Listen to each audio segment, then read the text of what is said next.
is Wyndham's gravitation towards darker characters as a kid.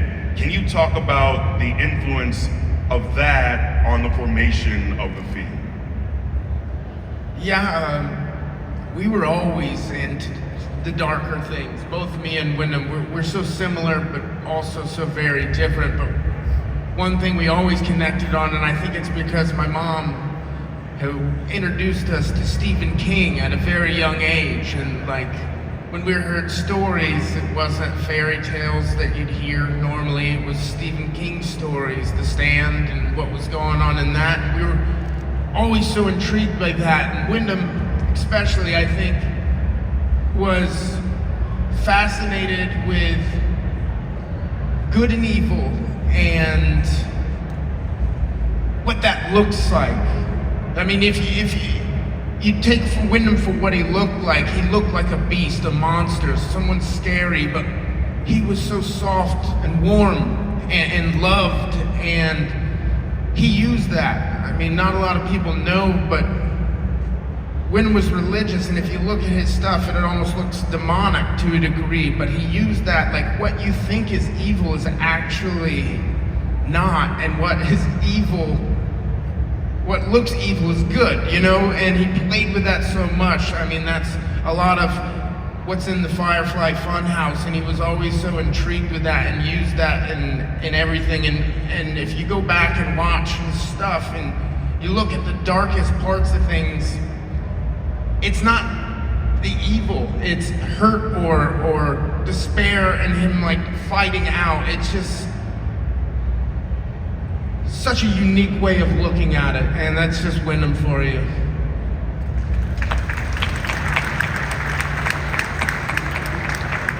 Natty, the Funhouse in many ways was a real 180 from anything that Wyndham had presented before. You've known Wyndham obviously for a very long time as a kid.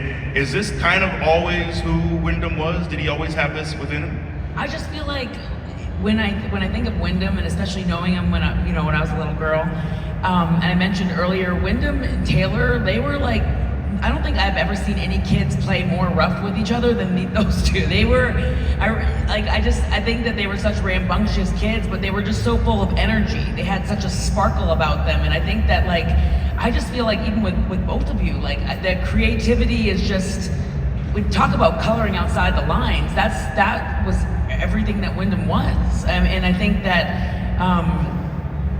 that he was always destined to color outside the lines. He was always destined to have greatness, doing things that weren't, the norm in the industry. And I think that's why he did so well, because he had such a great upbringing with such a nurturing family that allowed him to be this fun-loving, amazing human that he was.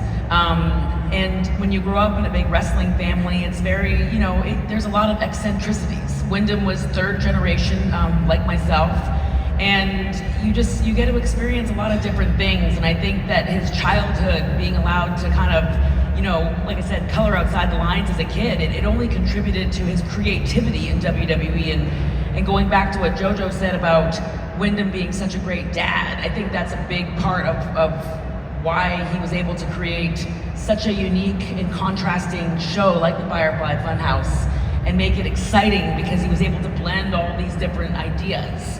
I feel like Wyndham was just a master at making magic using his energy.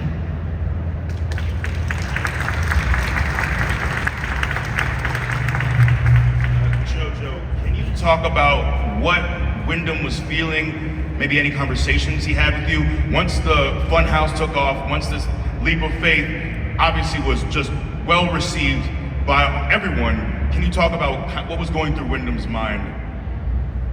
I think he was just very relieved that it was accepted the way that it was, that people loved it as much as they did. I knew he knew it was going to happen, because he loved it that much that there was no way he was not going to let that happen.